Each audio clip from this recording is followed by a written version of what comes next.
একটা মৌলিক স্লোগান ছিল, খ্রিস্টান রাজ্য পরিচালনার একটা মৌলিক থিম ছিল। কি থিম ছিল, কি মূলনীতি ছিল, কি উসুল ছিল? খ্রিস্টান রাজ্য পরিচালনার একটা মৌলিক মূলনীতি ছিল গির্জা গির্জা, কায়সার কায়সার, কায়সার কায়সার, গির্জা গির্জা। অর্থাৎ খ্রিস্টানরা বলতো গির্জা গির্জার মতো থাকবে। গির্জা মানে যেখানে তারা ধর্ম পালন করে। খ্রিস্টান ধর্মের মৌলিক মূলনীতি ছিল ধর্ম পালন করতে চাচ্ছেন, গির্জায় যান। আপনি ব্যক্তি জীবনে ধর্ম পালন করতে চাচ্ছেন, গির্জায় যান। আপনার পরিবার নিয়ে ধর্ম পালন করতে চাচ্ছেন, গির্জায় যান। আপনি 100 ধর্ম মানতে চাচ্ছেন, গির্জায় যান। আপনার টোটাল জীবনে ধর্ম পালন করতে চাচ্ছেন, গির্জায় যান।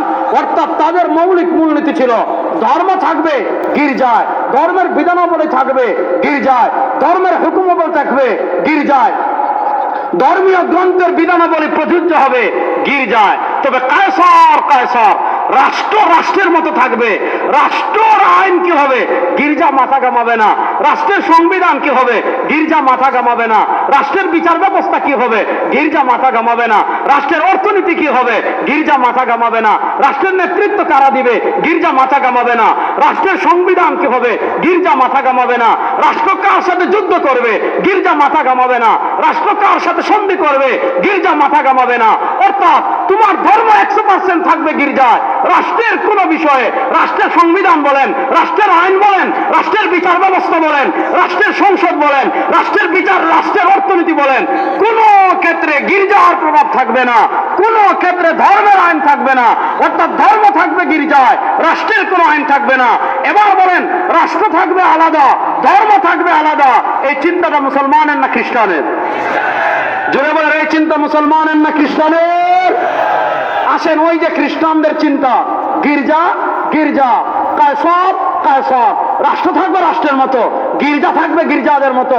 হাকিম মুহাম্মদ আশরাফ আলী থানভী রাহিমাহুল্লাহ লিখেছেন, ওই খ্রিস্টানদের চিন্তা মুসলমান সমাজে যে পোশাক পরিধান করে এসেছে, মুসলমান সমাজে যে জামা পরিধান করে এসেছে, মুসলমান সমাজে যে জুব্বা পরিধান করে এসেছে, মুসলমান সমাজে যে আবা পরিধান করে এসেছে, ওই খ্রিস্টানদের চিন্তা মুসলমান সমাজে যে নাম ধরে এসেছে, ওই চিন্তার নাম হলো সেকুলারিজম তথা ধর্মনিরপেক্ষতা। আসেন, ধর্মনিরপেক্ষতা কি? মিশরের শেখ আব্দুল্লাহ মিসরি ধর্মনিরপেক্ষতা নিয়ে কিতাব লিখেছেন। তিনি ধর্মনিরপেক্ষতার দুটো ভার্সন দেখিয়েছেন।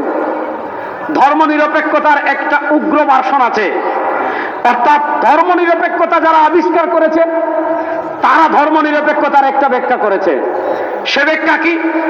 তাদের কাছে সেকুলারিজম হলো, তাদের কাছে ধর্মনিরপেক্ষতা হলো জীবনের সব জায়গা থেকে ধর্মের ছায়াকে মুছে দিতে হবে। ব্যক্তি জীবন থেকে ধর্মের ছায়াকে মুছে দিতে হবে, পারিবারিক জীবন থেকে ধর্মের ছায়াকে মুছে দিতে হবে, রাজনৈতিক জীবন থেকে ধর্মের ছায়াকে মুছে দিতে হবে, অর্থনৈতিক জীবন থেকে ধর্মের ছায়া মুছে দিতে হবে, রাষ্ট্রের সংবিধান থেকে ধর্মের ছায়া মুছে দিতে হবে, সংসদ থেকে ধর্মের ছায়া মুছে দিতে হবে, বিচার ব্যবস্থা থেকে ধর্মের ছায়া মুছে দিতে হবে। অর্থাৎ সব জায়গা থেকে ধর্মের ছায়াকে মুছে দেওয়ার নাম হলো সেকুলারিজম। আর ইসলাম দুনিয়াতে এসেছে মুছে যাওয়ার জন্য না, ইসলাম দুনিয়াতে এসেছে হারিয়ে যাওয়ার জন্য না। আল্লাহ ইসলাম দিয়েছেন লিইয়ুযহিরাহু আলা দ্বীনি কুল্লিহি, ব্যক্তি জীবন থেকে নিয়ে সংসদ পর্যন্ত, ঘর থেকে নিয়ে সংসদ পর্যন্ত, মাদ্রাসা থেকে নিয়ে সংসদ পর্যন্ত, খানকা থেকে নিয়ে সংসদ পর্যন্ত। ইসলাম বিজয় হওয়ার জন্য আসেছে, পরাজিত হওয়ার জন্য আসে না। আল্লাহ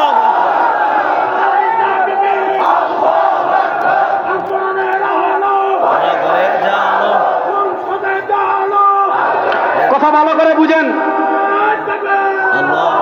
তাহলে তারা প্রথম সেকুলারিজম বানিয়েছে, সব জায়গা থেকে ধর্মের ছায়া মুছে দিতে হবে।